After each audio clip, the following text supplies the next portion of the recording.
আশ্রয় গ্রহণ করেছিল। এই 488 জনের প্রত্যেকেই অপরাধী, দুর্নীতিবাজ কিংবা গুম খুনের সাথে জড়িত। এই কারণেই তারা সেখানে আশ্রয় গ্রহণ করেছে। এদেরকে আশ্রয় দেওয়াটি সামরিক বাহিনীর পক্ষে সঠিক কাজ হয়েছে বলে আমি মনে করি না। তবে পুলিশ বাহিনীর দুর্বৃত্তায়ন যে কত ব্যাপক এতেই প্রমাণিত হয়েছে।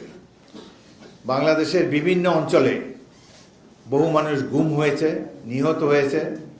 আমাদের দল বিএনপির উপরে যে অজনিত মিথ্যা মামলা দিয়ে সবাইকে হয়রানি করা হয়েছে, এক কথায় বাংলাদেশকে বিগত পতিত সরকারের আমলে একটি পুলিশ স্টেটে পরিণত করা হয়েছে এবং পুলিশ স্টেটের আওতার থেকে বের করে এই পুলিশ বাহিনী যাতে জনগণের প্রতি সংবেদনশীল হয়, জনগণকে করে, তাদের মগজে যেন এই ধারণাটি পতিত হয় যে দেশের মালিক জনগণ, তারা জনগণের প্রভু নয় বরং সেবক। এই ধারণাটি তাদের মধ্যে প্রবিষ্ট করার জন্য আমরা নানা ধরনের সুপারিশ করেছি, যার একটি হলো এদের নিয়ন্ত্রণ করার জন্য পুলিশ কমিশন থাকবে এবং উপজেলা পর্যায়ে নাগরিক কমিটি থাকবে। সেখানে স্থানীয় জনগণ মিলে পুলিশের কর্মকাণ্ডকে নিয়ন্ত্রণ করবে বা নিয়মিত প্রয়োজনীয় পরামর্শ ইত্যাদি দিবে।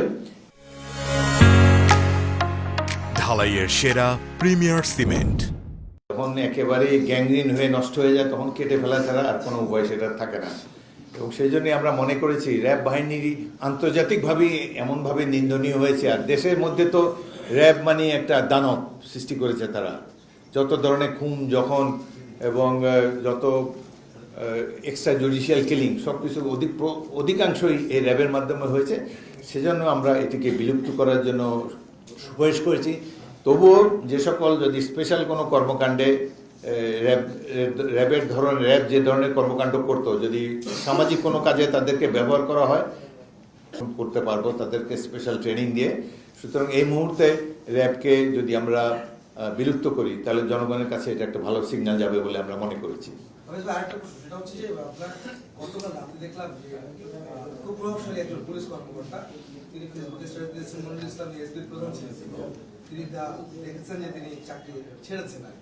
ফেসবুকে স্ট্যাটাস দেখার পরে আমার কাছে মনে হলো যে এই যারা উপর মানে উচ্চ পর্যায়ে ছিলেন এবং 5ই আগস্টের আগে বিপ্লবের ঘটনায় শুধু আর বিপ্লবী না, আপনাদের অনেক আন্দোলন সংগ্রামের সময় অনেক রকম তারা ভূমিকা পালন করেছে, সেটা আমরা চোখে দেখেছি। আমার সাথে তাদেরকে আসলে পালিয়ে যাওয়ার সহযোগিতা কে করলো এবং তাদের বিষয়ে কোনো সমস্যা কমিশন থেকে কোনো রকমের ব্যবস্থা নেওয়া হয় কিনা, এই জায়গাটা সুপারিশ আছে কিনা?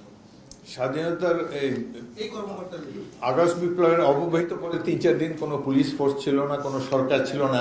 এই সময়টা এই ঘটনাবলী অনেকটাই অস্বচ্ছ। সুতরাং কে যে এর জন্য প্রকৃতপক্ষে দায়ী বলা মুশকিল।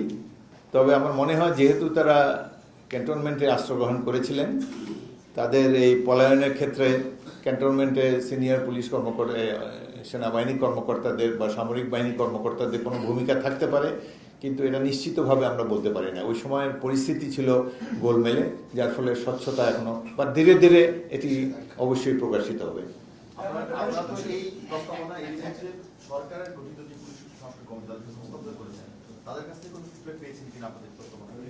না, এখনো পাইনি। তবে তারা অ্যাপ্রিসিয়েট করেছে যে আমরা না চাওয়া সত্ত্বেও তাদেরকে দিয়েছি, কারণ বিএনপি দেশের সবচেয়ে জনপ্রিয় এবং বৃহত্তম রাজনৈতিক দল। সেই হিসাবে আমরা মনে করেছি যে পুলিশ বাহিনী সমাজের একটা গুরুত্বপূর্ণ অংশ, এর সংস্কার অবশ্যই প্রয়োজন। জনগণ এটা উপলব্ধি করে, সেটাই অনুভব করি। আমরা নিজেদের তরফ থেকে আমাদের অ্যাক্টিং চেয়ারপারসনের নির্দেশে আমরা একটি কমিটি করে সুপারিশমালা তাদের কাছে হস্তান্তর করেছি। তারা এখন পর্যন্ত কোনো ফিডব্যাক দেননি। প্লিজ, সংস্কার করতে করতে তো কিয়ামত পর্যন্ত চলে যাবে। এই সংস্কার করার অ্যাকচুয়ালি ম্যান্ডেট প্রাপ্ত